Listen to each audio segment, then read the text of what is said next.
Hey guys, welcome back to the channel. I'm the TMax. I make videos about language, culture, and travel.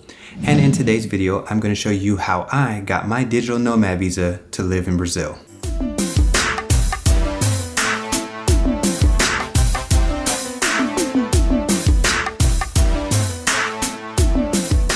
So I was living in Brazil for about 4 months, and during this time I unsuccessfully tried to get a digital nomad visa. There are no shortage of lawyers and agencies offering you their services to help you get the digital nomad visa if you don't speak the language or you don't know how to navigate the process. And these fees can go up to $1,000, which is insane. So I said, okay, I'm just gonna do the research and figure out how to do it on my own. And so I went to the website in Brazil, and the first step you need to do is to get a federal background check. So I went and bought some ink. I downloaded the fingerprint forms from the FBI's website.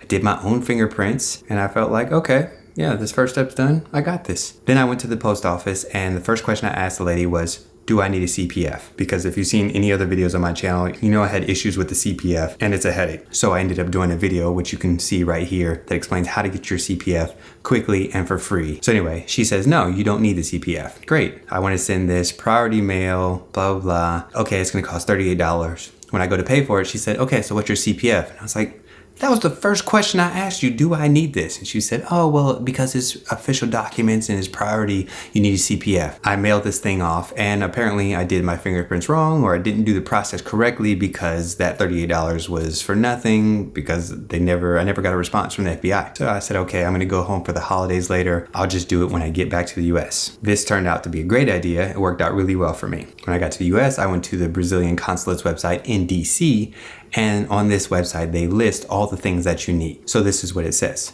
A passport that's valid and signed with at least 2 blank visa pages. If you're not a US citizen, you just need proof that you legally are staying in the US, like a green card. Visa application form receipt, printed and signed. And they have a link here, which I will include in the description below. That'll take you straight to this page. And the application form looks a little something like this.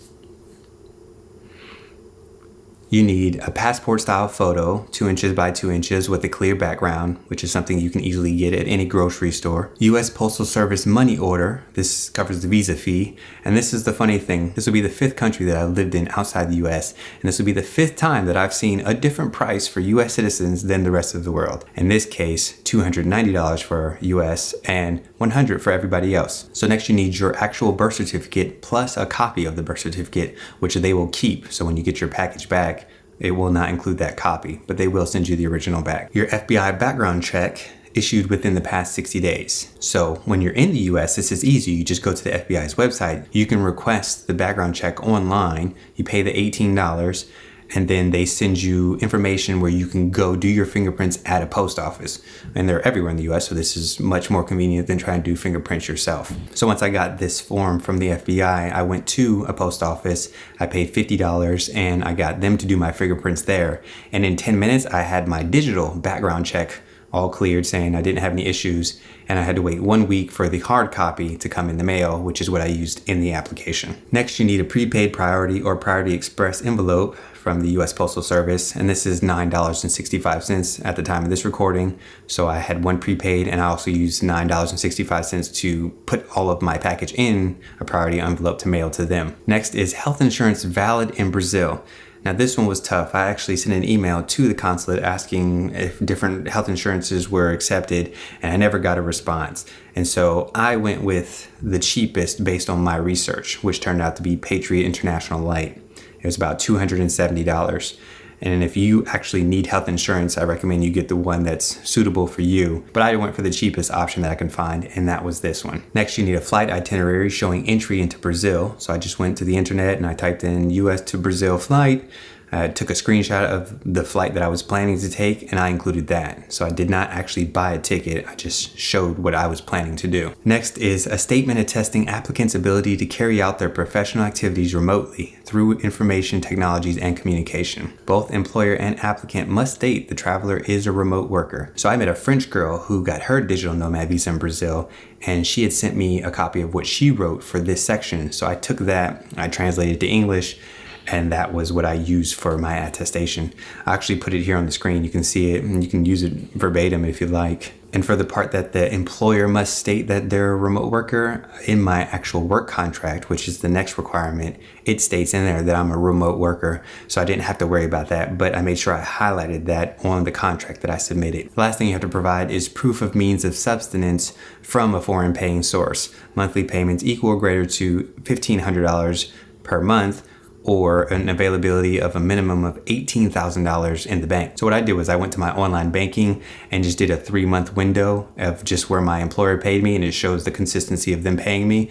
And I took a screenshot of that and I submitted that. So that's everything that the website says that you need. And the total cost of all of these items was $686 if you're including that $38 that I threw away in the beginning when I was in Brazil. Now, had I done this from Brazil, there were 2 more requirements that were needed on your FBI background check and on your birth certificate. They needed to be apostilled and translated into Portuguese.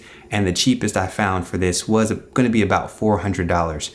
So I saved myself $400 by applying from the US. I mailed my application in on Thursday, and the following Friday, I had my visa in hand. 8 days.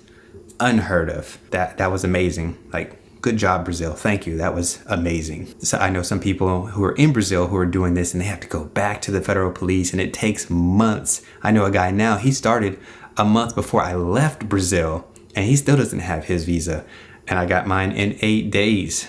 Yeah, so another reason to do it from the US or from your home country of origin. So the next thing I need to do is when I enter Brazil, I have 90 days to go to the federal police and register. So I'm gonna go hop on a plane and I'll see you guys in Brazil. And here I am in Rio de Janeiro. I'm at a hostel here in between Copacabana and Ipanema Beach. And yeah, let's just go ahead and go get this visa. I have to go to the Santos Dumont Airport because that's the nearest immigration federal police office. So I'll go there and I'll come back and I'll let you know how it went.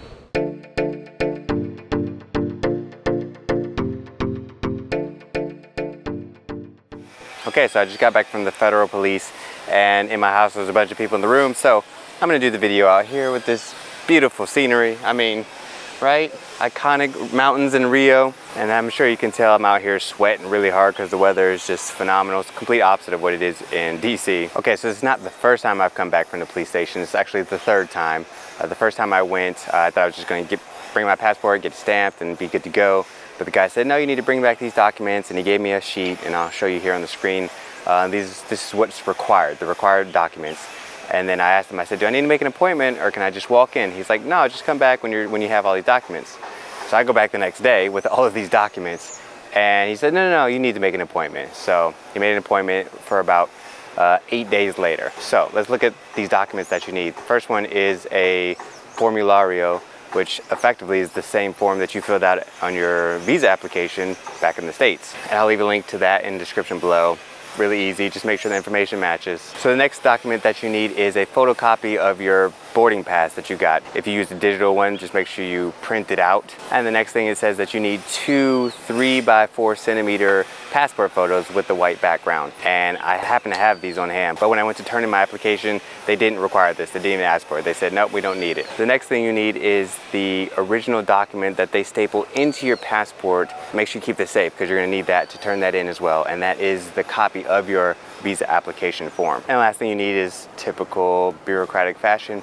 You have to pay a fee. You have to go to the Banco do Brasil to pay this fee because unless you're a Brazilian, you don't have a bank account and you can't use Pix to pay it online. So that fee is 204 reais and 77 cents, which works out to be about $41. And when you go to Banco do Brasil, remember you need to pay in cash. And I mentioned all this in my visa extension video, which you can also check out here. And I basically walk you through the steps about how to pay this fee through Banco do Brasil. For me, I only need to print out this new form that they gave us, plus the form that you need to take to Banco do Brasil to pay your fee. So at my hostel, thankfully they had a printing service, so it cost me 6 reais to print out these documents. I already had a copy of my boarding pass, and I happen to have 2 passport photos on me. And again, they didn't use, so it doesn't matter. So once I arrived in Brazil, I need to spend about an extra $50 to finalize the digital nomad visa. And I was at the federal police today with all those documents. I walked in for my appointment. I went about an hour early and checked in an hour early, and they took my documents and they called me maybe 10 minutes before my actual appointment was set. So whatever time you arrive, just turn in your paperwork and they'll see you when they can see you. Once they called my name, I went in the back, and that's when they took my picture. They also did my fingerprints, and she said, all right, yeah, we'll give you a call in a few minutes. So I went out, waited maybe 15 more minutes, and then they came out with the complete package, everything you turned in, plus 2 new pieces of paper. One form is the bureaucratic, form that basically outlines all the information, and the other one is basically a letter of residency, and it tells you welcome to the country, and now you are a resident. And that residency actually is good all the way until 1 year from today, even though my visa expires 2 weeks ago when I landed. So I don't know how that works, but you also will get your RMN number, so make sure you keep this number safe somewhere. I'll put more information in the description below. If you have questions or comments, or you've done this process and something was a little bit different, make sure you leave a comment, let us all know. And I hope this works out for you. I hope this information was clear, and I hope you get to, like me, come here to beautiful Brazil and enjoy all that they have here. And if you're interested in videos about language, culture, and travel, I will be traveling around Brazil for the next year making those kinds of videos. So make sure you hit the subscribe button, make sure you hit the like button, share, and I hope to see you guys in the next video.